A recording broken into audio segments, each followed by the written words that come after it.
Presiden Joko Widodo membantah membuka kembali keran ekspor pasir laut setelah 20 tahun dilarang karena merusak lingkungan. Jokowi berdalih aturan tersebut bukan tentang pasir laut, melainkan sedimentasi di laut yang menurutnya mengganggu pelayaran. Sekali lagi, itu bukan pasir laut ya, yang dibuka adalah sedimen yang mengganggu alur jalannya kapal. Sekali lagi, bukan, nanti kalau diterjemahkan pasir beda loh ya, sedimen itu beda, meskipun wujudnya juga pasir sedimen, tapi sedimen itu beda, meskipun wujudnya juga pasir sedimen, tapi sedimen.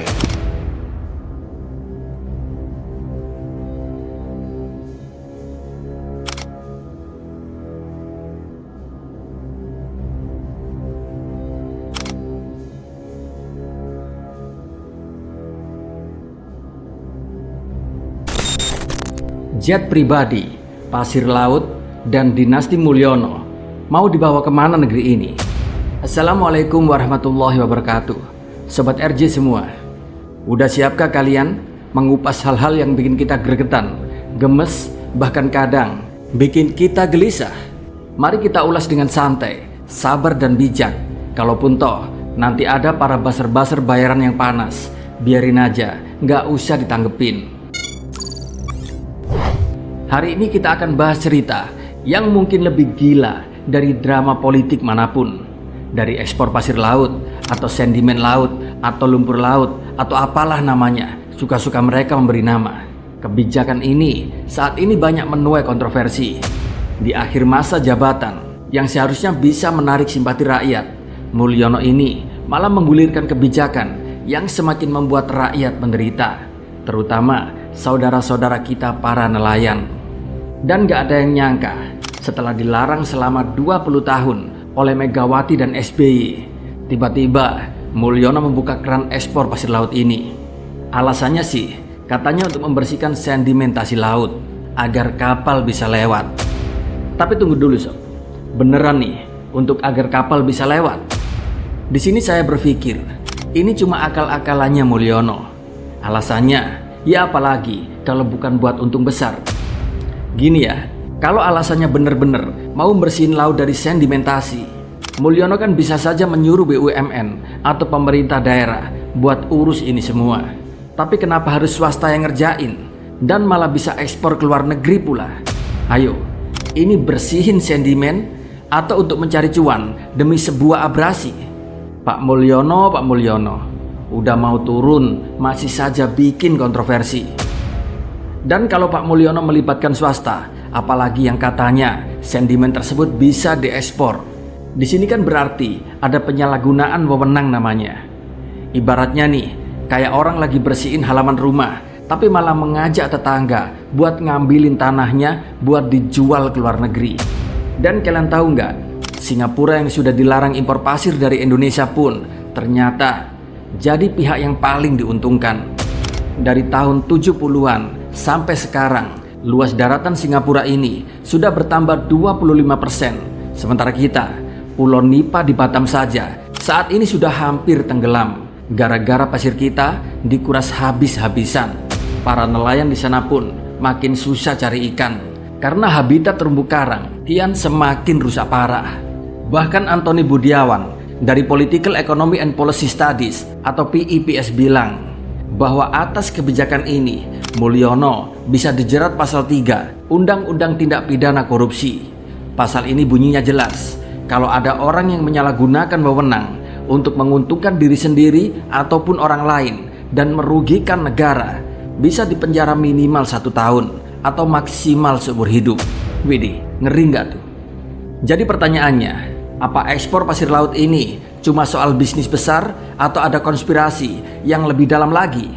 Jangan-jangan ini adalah barter rahasia. Pasir dibarter dengan investasi dari Singapura. Kita semua jadi mikir kan, ada apa di balik layar? Dan bukan cuma soal pasir laut.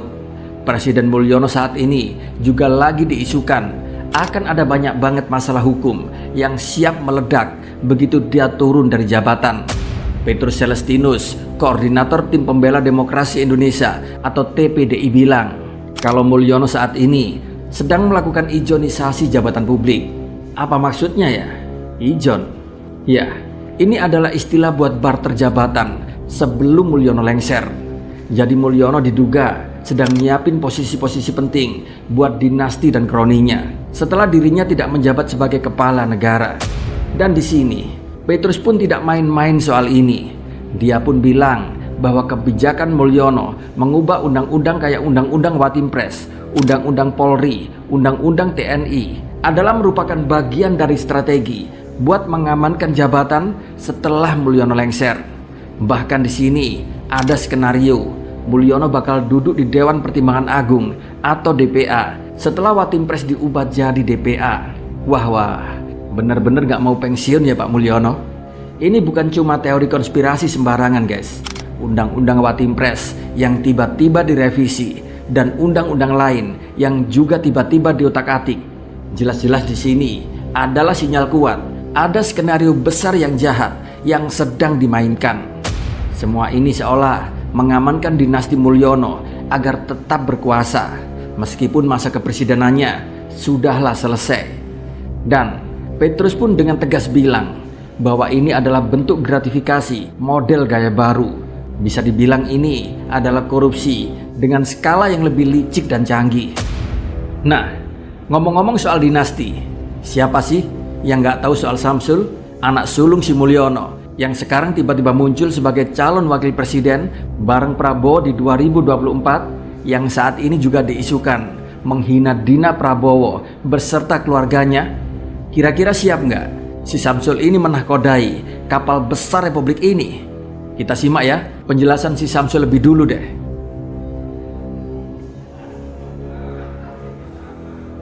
Ketika hamil harus dicek dia misalnya asam sulfat, yodiumnya terpenuhi nggak? Ketika anaknya lahir sampai 2 tahun ASI-nya terpenuhi nggak? Nanti kalau sudah menikah, sudah hamil harus dicek yodium, asam sulfat ini memenuhi nggak? Nanti kalau sudah melahirkan anaknya harus dicek juga. Mas, apa rencananya Mas untuk menstabilkan harga ini? Temen ya? Enggak, apa akhir tahun kan memang harganya lagi naik semua ini Bu ya. Insya Allah awal tahun udah stabil ya. Nah, ini dari sisi konsumen ini. Kita ini tidak ingin berburu di dalam kebun binatang. Kita ingin memperluas kebun binatangnya. Kita tanami, binatangnya kita gemukkan. Nah, baru beberapa tahun menjadi wali kota Solo, kok tiba-tiba sudah naik kelas menjadi wapres ya? Kayaknya kok terlalu cepat ya? Bisa saya ibaratkan di sini kayak anak sekolah yang baru lulus SD langsung dikasih posisi kepala sekolah. Kira-kira nih, sanggup gak ya? Petrus Celestinus juga bilang bahwa pemerintahan Prabowo Samsul nanti itu gak lebih dari pemerintahan Mulyono Jilid 3. Soalnya di sini Prabowo sudah berjanji untuk melanjutkan program-program Mulyono. Jadi ini bisa dibilang kayak estafet kekuasaan dari Mulyono ke Samsul dengan Prabowo sebagai penjaga sementara. Wah, kita mesti waspada banget nih. Dan jangan lupa, Petrus bilang bahwa skenario barter jabatan ini juga melibatkan konspirasi besar di kalangan kroni dan dinasti Mulyono. Jadi bisa saja beberapa jabatan penting nanti dikasih buat orang-orang yang loyal ke Mulyono biar dinastinya tetap terjaga dengan aman. Dan inilah yang saya bingung dengan cara berpikirnya pejabat kita. Seringkali orang-orang yang tidak kompeten di bidangnya bisa menjadi pejabat publik hanya karena loyal mendukung elit-elit tertentu. Jadinya ya delahom saja di tempat kerja, sama sekali tidak menguasai bidang pekerjaannya. Jadi maklum sih kalau banyak kontroversi di sana sini. Namanya juga relawan. Kalau dulunya kerja sebagai tukang pemandu sorak, mana bisa kompeten ngurusi negara coba. Dan belum cukup soal jabatan serta dinastinya, ada lagi nih cerita 2 anak raja. Satunya sibuk foya-foya naik jet pribadi, satunya lagi borok fufu fafanya dikuliti habis netizen. Dan diyakini asik terjun ke dunia politik buat melanjutkan kekuasaan bapaknya. Ironisnya, mereka berdua ini hidup di tengah kondisi rakyat yang kian semakin susah, di mana harga-harga kebutuhan pokok semakin tinggi. Rakyat pun semakin terbebani dengan pajak. Rasio pajak pun melebar. hingga apapun akhirnya dipajakin. Bahkan si putra bungsu Mulyono pun saat ini pun sedang terjerat kasus gratifikasi, walaupun sudah bisa ditepis hanya dengan alasan nebeng teman. Padahal nih, dari Jakarta tanggal 18 Agustus singgah di Jepang, 2 hari di Los Angeles, lalu ke Las Vegas, Philadelphia, California, Taiwan, Singapura. Setelahnya jejak pesawat pun tidak terdeteksi. Bahkan si putra bungsu tersebut sempat menjadi ninja Hattori beberapa hari untuk menyiapkan alasan buat publik, yaitu nebeng teman. Tapi katanya temannya nggak ikut. Bentar, maksudnya gimana sih? Nebeng teman, temannya nggak ikut. Nebeng teman, temannya nggak ikut. Mbola wis. Di sini fakta-fakta ini kian makin memperjelas kalau politik di negeri ini makin kotor dan sangat menjijikkan. Di sini sangat begitu luar biasa daya rusak yang dihasilkan rezim ini bagi bangsa dan negeri ini. Tidak cukup hanya mencompang-campingkan konstitusi, alam pun menjerit karena saat ini sedang diruda paksa. Di sini saya jadi berpikir, pemerintah ini bekerja untuk rakyat atau untuk siapa sih? Mereka para elit-elit politik ini sepertinya sadar banget kalau IQ masyarakat kita memang di bawah rata-rata. Mereka sepertinya sadar banget kalau tingkat kesadaran politik di negeri ini masih sangat rendah. Literasi tentang politik masyarakat kita pun sangat begitu minim. Ya coba bayangin aja, IQ negara kita berada di peringkat 130 dari 199 negara di dunia. Dan berdasarkan data inilah, para elit-elit politik, mereka tinggal putar otak gimana caranya mengelabui suara mayoritas orang-orang yang kurang melek politik ini. Jadi apa kita mau terus-terusan jadi penonton di panggung politik kotor ini? Negara kita ini makin dikendalikan oleh segelintir orang yang makin haus kekuasaan. Jadi di sini jangan sampai kita diem dan cuma bisa geleng-geleng kepala. Kita di sini perlu sadar, kita perlu lebih peduli sama masa depan negeri ini.